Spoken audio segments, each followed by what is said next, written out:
Model question number 7 পরীক্ষার সময় 2 ঘন্টা ফুল মার্কস 40 বিভাগ ক বিভাগ খ বিভাগ গ করে দেওয়া আছে। বিভাগ ক এ 2 নম্বরের কোশ্চেন 5টা দেওয়া আছে। প্রথমে আছে ক্ষমতা স্থানান্তরীকরণ নীতি বলতে কি বোঝো? এই ক্ষমতা স্থানান্তরীকরণ নীতি সম্পর্কে আগে আমাদের প্রশ্নে আলোচনা হয়েছে। ক্ষমতা স্থানান্তরীকরণ নীতি বলতে সরকারের যে 3টি বিভাগ আছে, আইন বিভাগ, বিচার বিভাগ, শাসন বিভাগ, এই 3টি বিভাগের মধ্যে কোনো বিভাগ অন্য কোনো বিভাগের উপরে হস্তক্ষেপ করবে না বা নিয়ন্ত্রণ করবে না। এই ক্ষমতা স্থানান্তরীকরণ নীতিটা মন্তেস্কু দ্বারা প্রতিষ্ঠিত হয়েছিল, যা পরবর্তীকালে ব্ল্যাকস্টোন আমেরিকা যুক্তরাষ্ট্রতে বিশালভাবে এর বিস্তৃতি ঘটিয়েছিলেন। একের অথবা আছে প্রাকৃতিক আইন বলতে কি বোঝো?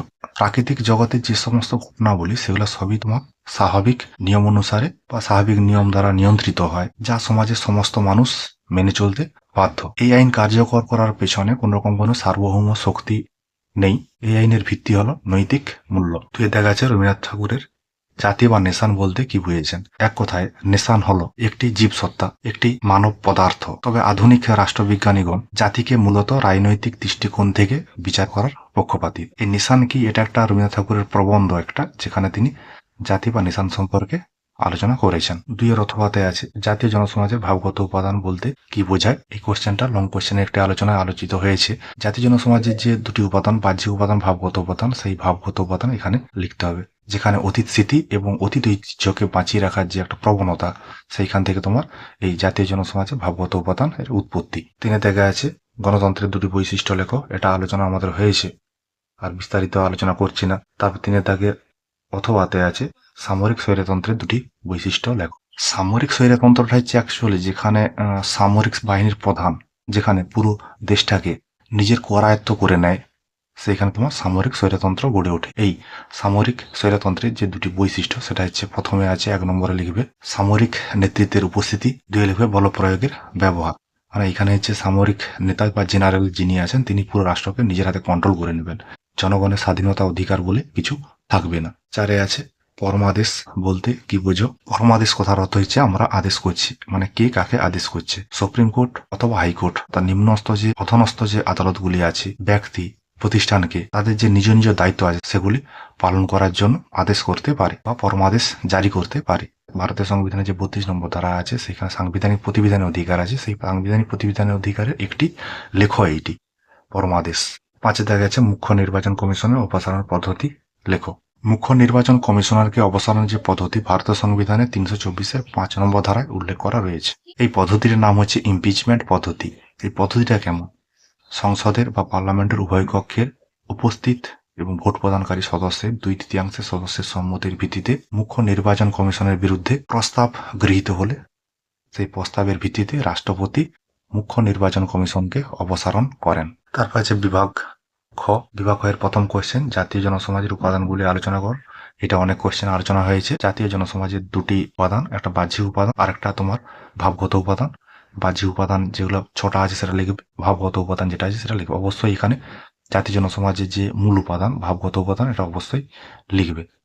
তারপরে আছে ভারতীয় সংবিধানে বর্ণিত শাসনতান্ত্রিক প্রতিবিধানের অধিকারটি লেখো। 32-এর ভারতীয় সংবিধানের 32 নম্বর ধারায় এক্ষুনি যেটা 2 নম্বর প্রশ্নের পরমাদেশ বলতে গিয়ে যেটা আলোচনা করলাম, সেখানে 5টি যে লেখো আছে সেই 5টি লেখো এখানে আলোচনা করতে হবে। বন্দীপত্রীকরণ, পরমাদেশ, প্রতিষেধ, অধিকার পিচ্ছা, উৎপ্রেষণ, এই 5টি বিষয়ে আলোচনা করতে হবে। 2 অথবাতে আছে ভারতের মৌলিক অধিকারগুলি চূড়ান্ত না সীমাবদ্ধ আলোচনা করো। ভারতীয় সংবিধানে যে মৌলিক অধিকারগুলো লিপিবদ্ধ করা হয়েছে সেই মৌলিক অধিকারগুলো আলোচনা করার পরেই সেই মৌলিক অধিকারের যে প্রতিবন্ধকতা, একটা ব্যক্তি তার মৌলিক অধিকার পাওয়ার পথে যে প্রতিবন্ধকতাগুলো আছে সেগুলাই তোমার এখানে লিখতে হবে সমালোচনা হিসাবে।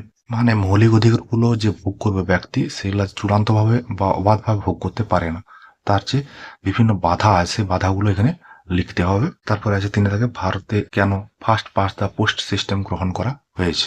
এই কোশ্চেনটার একটা অল্টারনেটিভ কোশ্চেন হতে পারে, পিআর সিস্টেম বাদ দিয়ে কেন ভারতে এপিটিপি ব্যবস্থাটি গ্রহণ করা হয়েছিল। মানে এই দুটো কোশ্চেনের অ্যান্সার সেম হবে। মানে কি কারণে? সহজ একটা পদ্ধতি, এটা সহজে তোমার যে প্রার্থী নির্বাচিত হয় তাকে বোঝা যায়। এটা একটা স্বচ্ছ পদ্ধতি, স্থায়ী সংখ্যাগরিষ্ঠ সরকার পাওয়া যায়, স্থিতিশীল সরকার পাওয়া যায়, শক্তিশালী সরকার পাওয়া যায়। এইসব ব্যবস্থাগুলো থাকার জন্য ভারতে এই ফার্স্ট পাস্ট দ্য পোস্ট পদ্ধতি গ্রহণ করা হয়েছিল। তারপর আছে বিভাগ গ। বিভাগ গ এর প্রথম কোশ্চেন আইন ও স্বাধীনতার মধ্যে সম্পর্ক আলোচনা করো। এই কোশ্চেনটার অল্টারনেটিভ কোশ্চেন হতে পারে আইন হলো স্বাধীনতার শর্ত ব্যাখ্যা করো, বা আইন ও স্বাধীনতার সম্পর্ক আলোচনা করো। দুটো কোশ্চেন একই আর কোশ্চেনের অ্যান্সার একই হবে। এই যে কোশ্চেন আইন ও স্বাধীনতা পরস্পরের পরিপূরক, আবার আইন স্বাধীনতার পরস্পরের পরিপন্থী, এই দুটো বিষয় নিয়ে আলোচনা করতে হবে। এটা প্রথম যে চ্যাপ্টার আছে সেইখানে এই আলোচনাটা পেয়ে যাবে।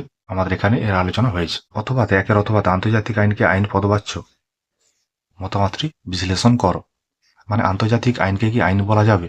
এর বিপক্ষে মত এবং সপক্ষে মত এবং তৃতীয় পক্ষের মত আছে, সেগুলো এখানে আলোচনা করতে হবে। 2 দাগে আছে গণতান্ত্রিক ব্যবস্থাবলীর গুণাবলী আলোচনা করো। গণতন্ত্রের যে বৈশিষ্ট্য বা গণতন্ত্র কাকে বলে, গণতন্ত্রের বৈশিষ্ট্য, গণতন্ত্রের সুবিধা অসুবিধা যেগুলো, সেগুলোই এখানে আলোচনা হবে। তারপরে আছে মৌলানা আবুল কালামের শিক্ষা সম্পর্কিত ধারণাটি ব্যাখ্যা করো। এটা আমাদের আগের আলোচনায় আলোচিত হয়েছে, দেখবে তোমরা। এবং কি আমাদের যে এখানে আলোচনা যেগুলি হচ্ছে সেখানেও লং কোয়েশ্চেন হিসাবে দেওয়া আছে নোট আকারে। মৌলানা আবুল কালাম আজাদের স্বাধীনতা সম্পর্কে ধারণা উৎস, মানে এই যে মৌলানা আবুল কালাম আজাদের স্বাধীনতা সম্পর্কে যে ধারণাগুলো, সেগুলো কোন কোন জায়গা থেকে তিনি গ্রহণ করেছেন, সেই জিনিসগুলো এখানে বা সেই বিষয়গুলো এখানে বিস্তারিত লিখতে হবে। এটা গেল তোমার হচ্ছে মডেল কোয়েশ্চেন নাম্বার যে 7, তার আলোচনা। দেখবে, পড়বে, না বুঝতে পারলে কমেন্টে জানাবে। এইভাবে তোমার বাকি যে মডেল কোয়েশ্চেনগুলো আছে সেগুলো আলোচনা হবে। তোমাদের জন্য আমার এই কিঞ্চিত প্রয়াস।